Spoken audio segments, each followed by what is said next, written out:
অত্যন্ত দুঃখ এবং ক্ষোভের সহিত আপনাদের সামনে উপস্থিত হয়ে বলতে হচ্ছে যে আমরা দেখতে পাচ্ছি জুলাই গণ অভ্যুত্থানের নেতৃবৃন্দকে লক্ষ্য করে সন্ত্রাসী ফ্যাসিস্ট আওয়ামী লীগ তার নানা তৎপরতা চালাচ্ছে। আমরা এর আগে জুলাই পদযাত্রায় গোপালগঞ্জে জাতীয় নাগরিক পার্টি নেতৃবৃন্দের উপর হত্যার নীল নকশা নিয়ে যে আক্রমণ, সেই আক্রমণ আমরা দেখেছি। উপদেষ্টা মাহফুজ আলম এবং গণ অভ্যুত্থানের নেতা মাহফুজ আলম এর আগে বিদেশ যখন গিয়েছেন লন্ডনে এবং আমেরিকায়, তখন তার উপর হামলা করার চেষ্টা করা হয়েছে এবং তারই ধারাবাহিকতায় গতকাল আমরা দেখেছি জাতিসংঘের সাধারণ অধিবেশনে ডক্টর মোহাম্মদ ইউনূস ওনার সফর সঙ্গী হিসেবে 3টি রাজনৈতিক দলের নেতৃবৃন্দদের নিয়ে যাওয়া হয়েছিল এবং এয়ারপোর্ট থেকে বের হওয়ার সময় জাতীয় নাগরিক পার্টির সংগ্রামী সদস্য সচিব আক্তার হোসেন এবং সিনিয়র যুগ্ম সদস্য সচিব ডক্টর তাসলিম জারাকে লক্ষ্য করে ফ্যাসিস্ট আওয়ামীরা হামলা করে এবং ভর্ৎসনা করে। আমরা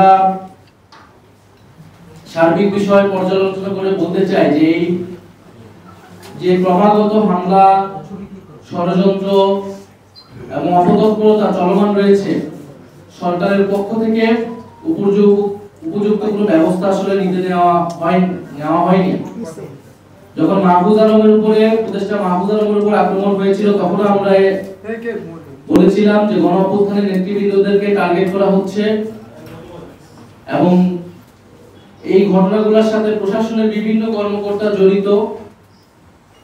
ভিতর থেকে এই ইনফরমেশনগুলো লিক করা হয় এবং সরকার এবং পররাষ্ট্র মন্ত্রণালয় থেকে নিরাপত্তা প্রদানের যে ধরনের ব্যবস্থা নেওয়া হয়েছিল, সেই ব্যবস্থাগুলো যথাযথ ছিল না বলেই গতকালের ঘটনা ঘটতে পেরেছিল।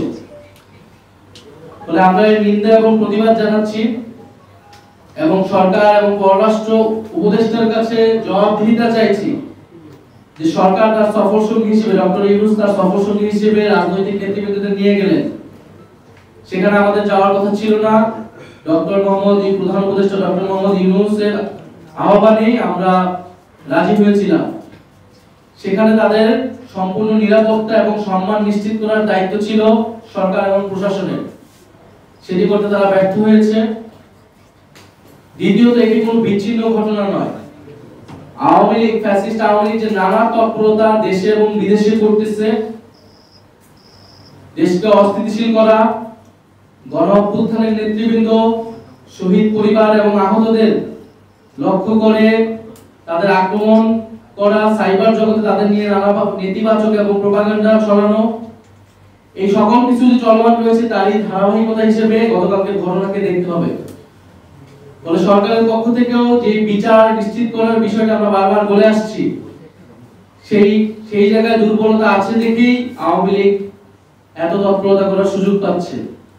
কারণ আমরা দেখেছি ট্রাইব্যুনালের বাইরে যে সাধারণ কোর্টে মামলাগুলো হয়েছে, সেখানে জামিন দিয়ে দেওয়া হচ্ছে এবং অনেক আসামিরা জামিন পেয়ে পরবর্তীতে পালিয়ে যাচ্ছে। অনেক এলাকায় আওয়ামী লীগের লোকেরা ছাড়া পেয়ে প্রকাশ্যে চলাফেরা করছে এবং